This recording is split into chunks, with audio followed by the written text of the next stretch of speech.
দর্শক, স্বাগত সবাইকে আমাদের নিয়মিত টক শো এই সময়। আমি জহিরুল আলম আজ আপনাদের সঙ্গে আছি। আজকে একটি ভিন্ন প্রসঙ্গ নিয়ে আলাপ করব। আগামী 2, 3 এবং 4 সেপ্টেম্বর যুক্তরাষ্ট্র প্রবাসী বাংলাদেশিদের ঐতিহ্যবাহী সংগঠন federation of Bangladeshi association in north America, এটা ফোবানা নামে বেশি পরিচিত, সেই সংগঠনটির 36তম কনভেনশন হতে যাচ্ছে।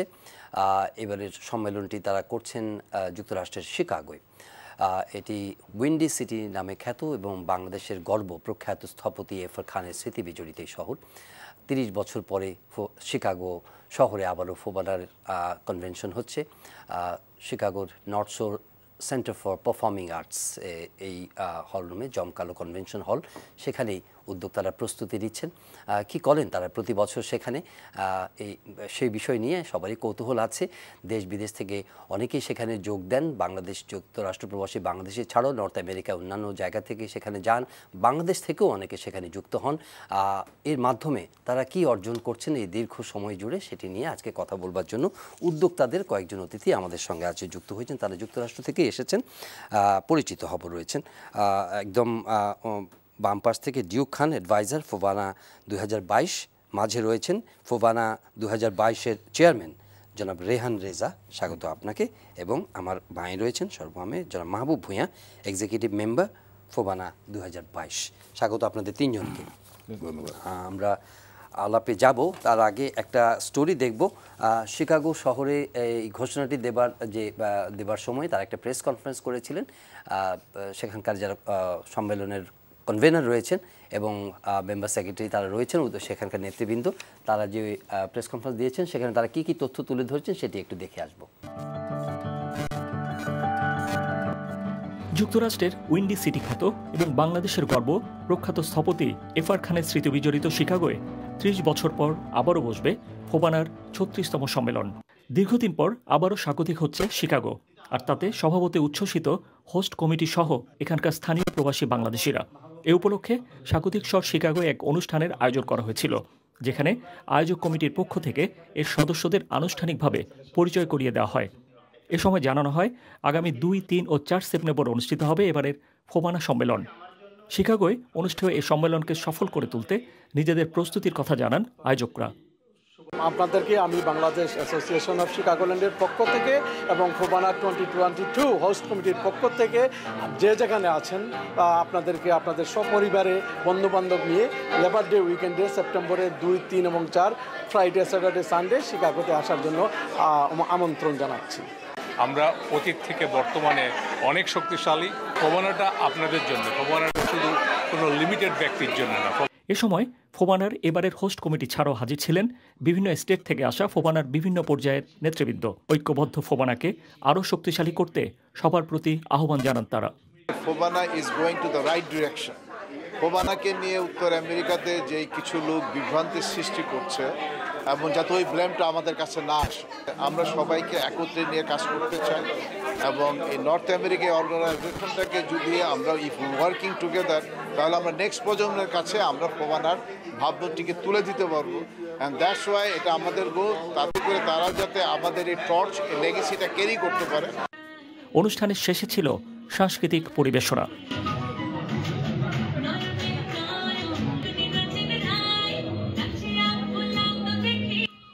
এর আগে ফোবানার এবারের ভেন্যু সহ অন্যান্য সুযোগ সুবিধা ঘুরে দেখেন সংগঠনের কর্মকর্তারা। শিকাগোর নর্থ শোর সেন্টার ফর পারফর্মিং আর্টসের জমকালো কনভেনশন হলে অনুষ্ঠিত হবে ফোবানার মূল অনুষ্ঠান। ভেন্যুর পাশেই হোটেলে আমন্ত্রিতদের থাকার ব্যবস্থা করা হয়েছে। একই সাথে ভেন্যু সংলগ্ন সুপরিসর জায়গা জুড়ে রয়েছে মেলা আয়োজনের ব্যবস্থাও। হ্যাঁ, আমরা দেখলাম কনভেনার এবং অন্যান্য নেতৃবৃন্দ তারা এই সম্মেলন সম্পর্কে কিছু ধারণা দিলেন। তবে আমরা অতিথিদের কাছ থেকে এর লক্ষ্য এবং কি অর্জন তারা করছেন সেগুলো নিয়ে কথা বলবো। জনাব রেহান রেজা, আপনি ফোবানার সঙ্গে দীর্ঘ সময় যুক্ত আছেন এবং আটলান্টা আপনার নিজের শহর, সেখানেও আপনার ফোবানা কনভেনশন করছেন। ক্যানসাসে আপনি সেখানে করেছেন কনভেনশন, বিভিন্ন শহর জুড়েই হচ্ছে। তো এইবার আপনি এই সম্মেলনের চেয়ারম্যান। তো শুরুতে আপনার কাছ থেকে শুনি যে নতুন কিছুটা আমাদের পারসেপশন আছে যে ফোবানা শুধুমাত্র একটা মানে কি বলবো যে সাংস্কৃতিক অনুষ্ঠান কিংবা এক ধরনের একটা মিলন মেলা, কিন্তু এর মাধ্যমে নেশন বিল্ডিংয়ের ক্ষেত্রে বা আপনারা যুক্তরাষ্ট্র থেকে বাংলাদেশের সঙ্গে সম্পর্ক রচনার ক্ষেত্রে কি করছেন?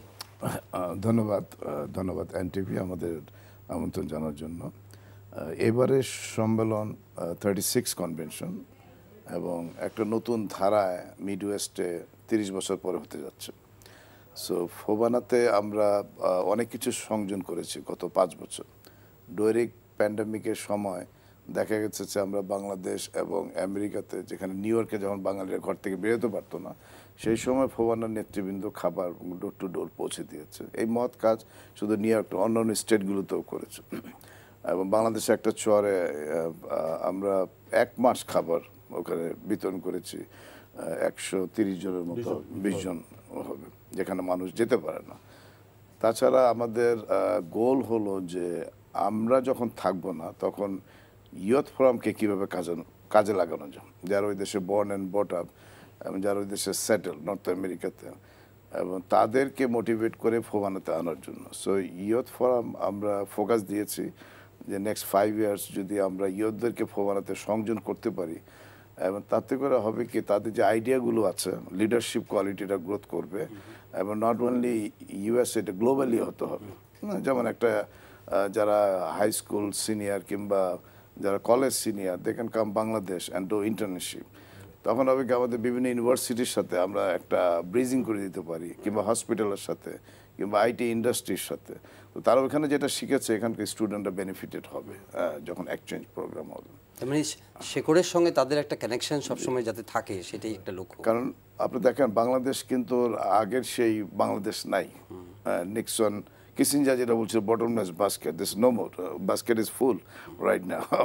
সো যেই গ্রোথ হচ্ছে এখন, এবং এগুলো আমাদের প্রজন্মের ছেলে মেয়েদের দেখা উচিত।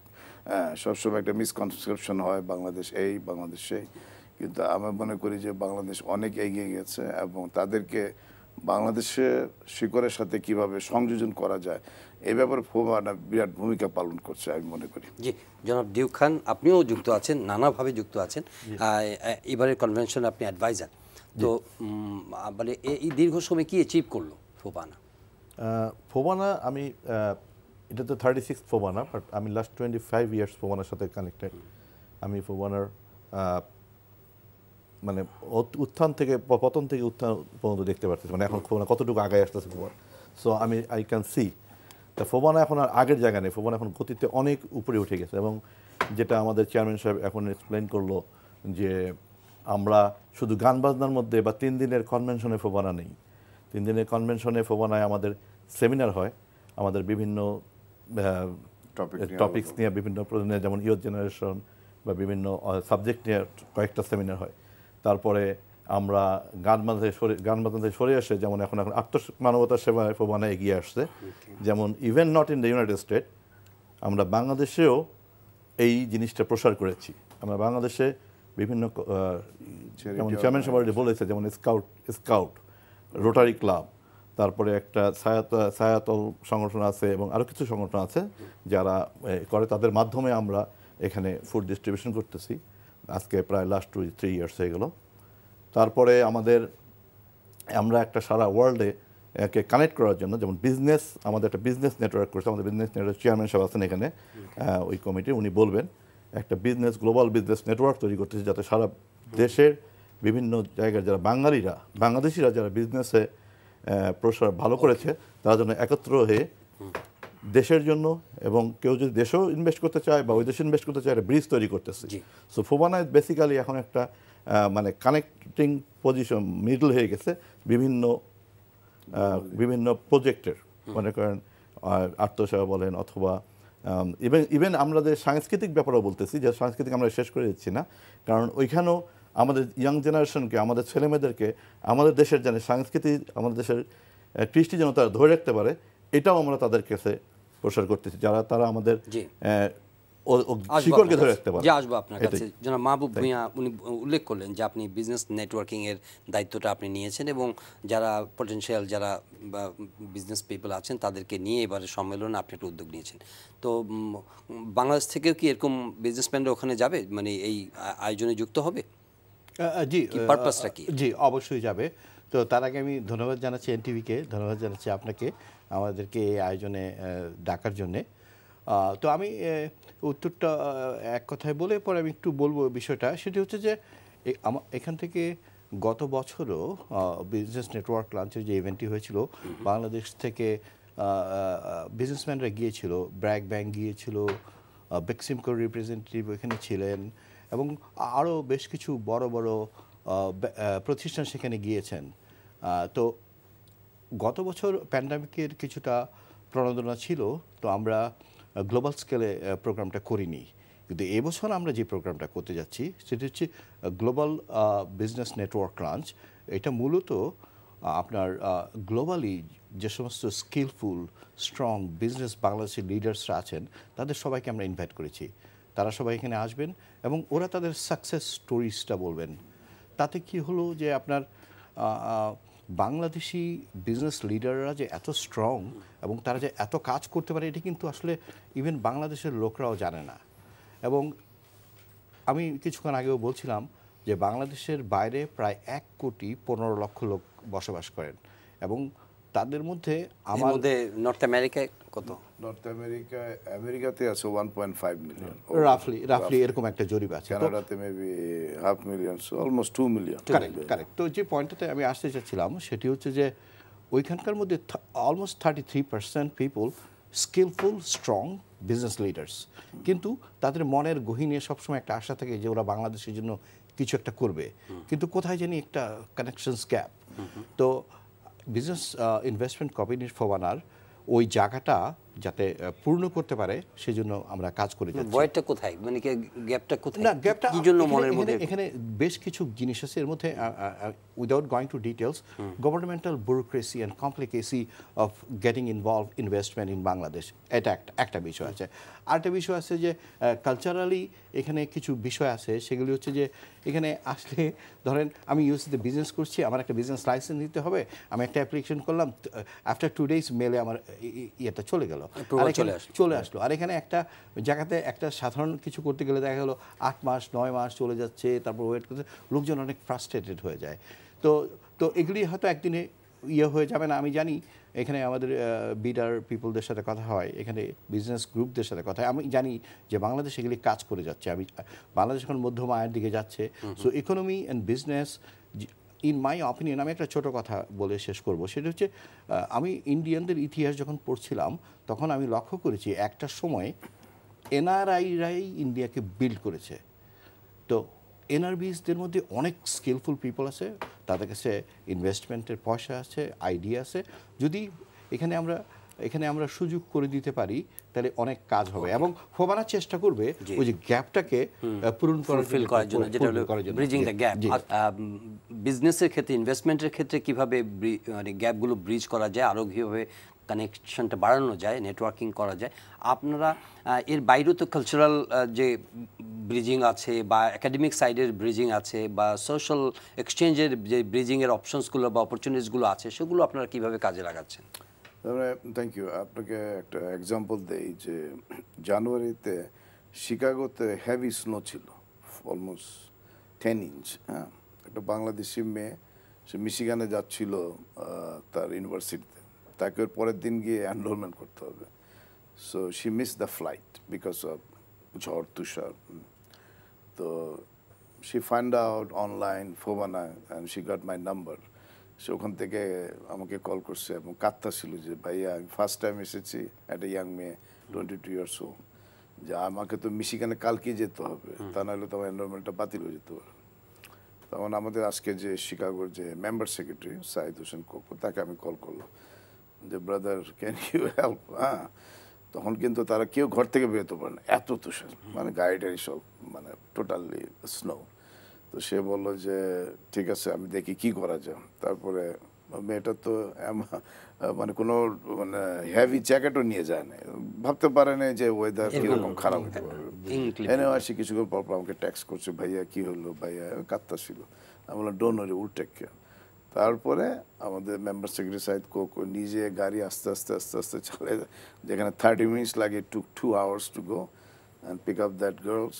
তার বাসায় রাখছে সারা রাতের বেলা, তাকে খাবার টাওয়ার গরম কাপড় টাপড় দিয়ে নেক্সট ডেতে আমরা তাকে ট্যাক্সি দেয় তার গন্তব্যস্থলে পৌঁছে দিয়েছি। But this kind of work, আমেরিকাতে 50টি স্টেট আছে আমাদের, এটা আমব্রেলা অর্গানাইজেশন, প্রত্যেক স্টেটে আমাদের লিডাররা আছে, অর্গানাইজেশন আছে। স্টুডেন্ট এখন কিন্তু প্রচুর ভিসা পাচ্ছে, হ্যাঁ, এবং তারা জানে না কোথায় কাজ করবে। আমরা কাজের ব্যাপারে কিন্তু হেল্প করতেছি, কেউ যদি আমাদের সাথে রিচ করে, হ্যাঁ, এবং যে কোনো প্রবলেম।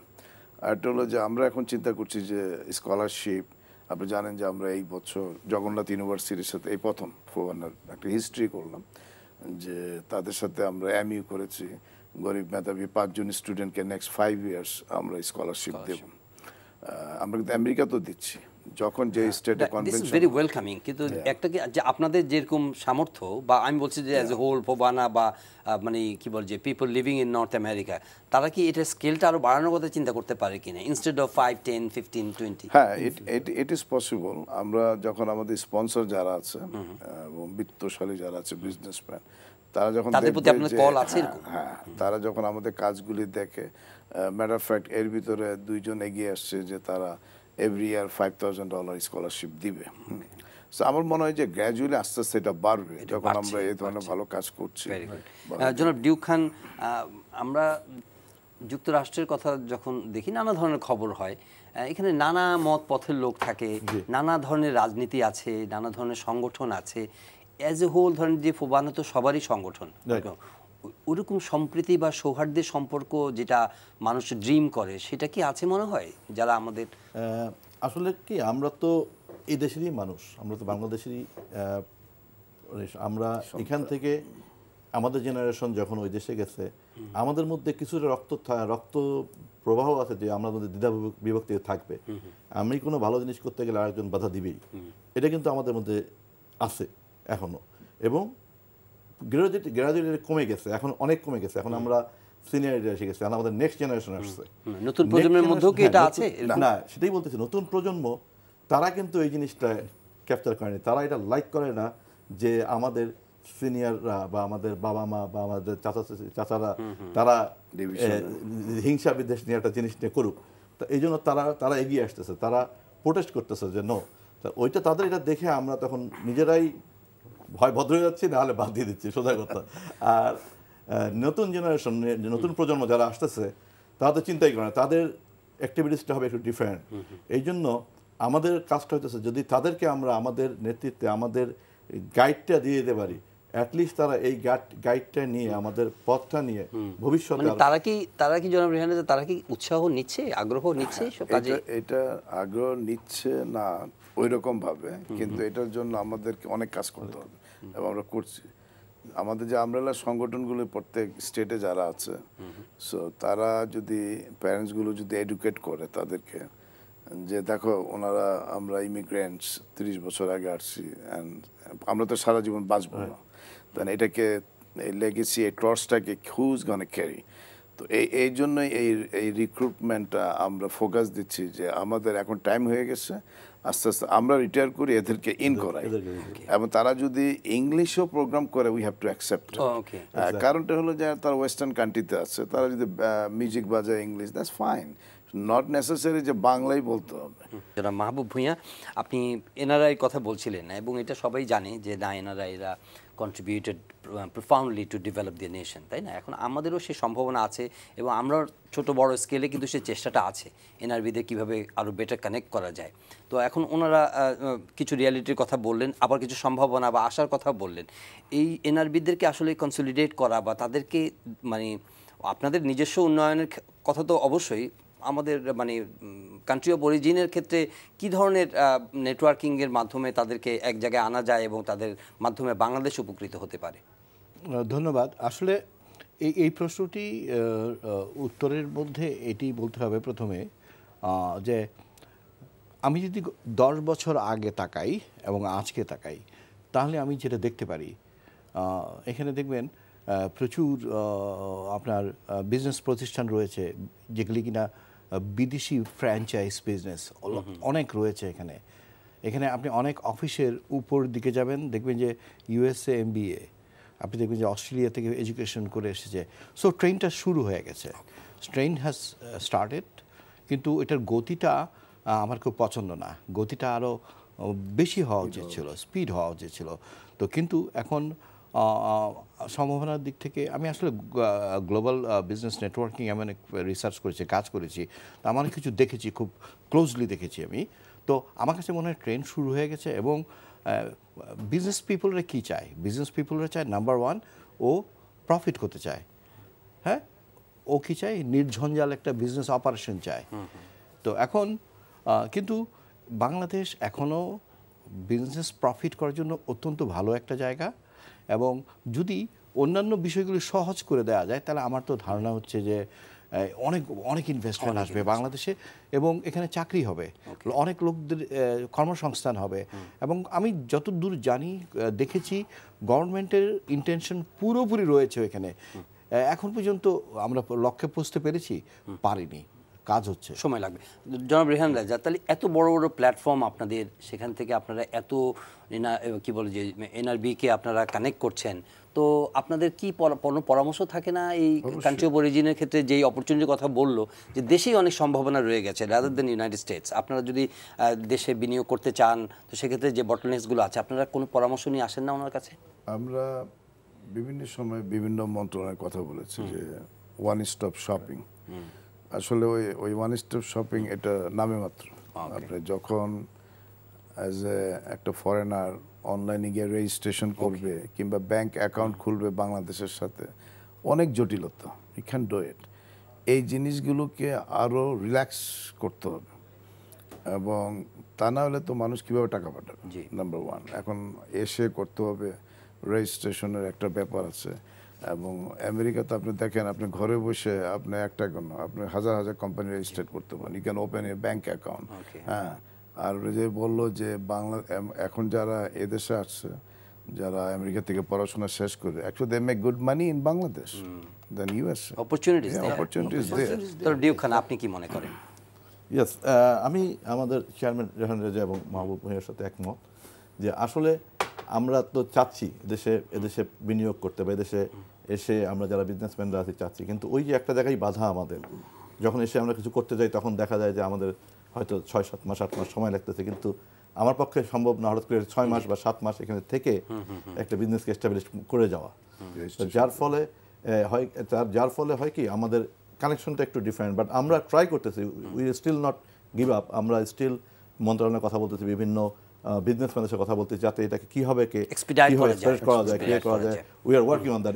সম্ভাবনা আপনারা দেখতে পাচ্ছেন। ইভেন আমরা ইউনাইটেড স্টেটে আমরা বাংলাদেশ এম্বাসির সাথে কথা বলেছি, এবং আমাদের ওখানে আমরা কয়েকবার অ্যাম্বাসেডর এবং ইকোনমি মিনিস্টার বাংলাদেশের ওনার সাথে আমরা কথা বলেছি already we are working on that. If I may just connect one thing with what Duke Khan said, আমার কাছে মনে হচ্ছে যে এটা আমি অনেক চিন্তা করে, এটা আমার কাছে মনে হচ্ছে এখানে যদি কিছু গ্লোবাল স্ট্যান্ডার্ডে কতগুলো কোম্পানি হয়, ওই কোম্পানিগুলি কাজই হবে ব্রিজিং করা।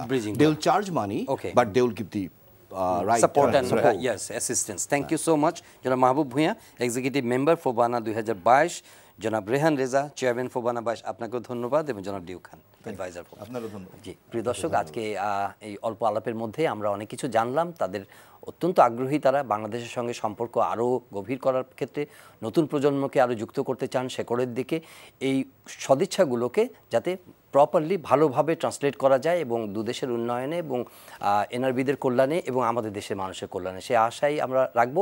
ফোবানার সাফল্য কামনা করব। এনটিভি এই সম্মেলনটির মিডিয়া পার্টনার হিসেবে কাজ করছে। দেখা হবে আবারও পরের অনুষ্ঠানে। চাইলে আপনারা অনলাইনে অনুষ্ঠানটি দেখতে পারেন, ভিজিট করুন ntvd.com, ইউটিউব ভেরিফাইড ফেসবুক পেজে আমাদের জনপ্রিয় অনুষ্ঠান খবরের আপডেটও চাইলে আপনারা জেনে নিতে পারেন। দেখা হবে আবারও।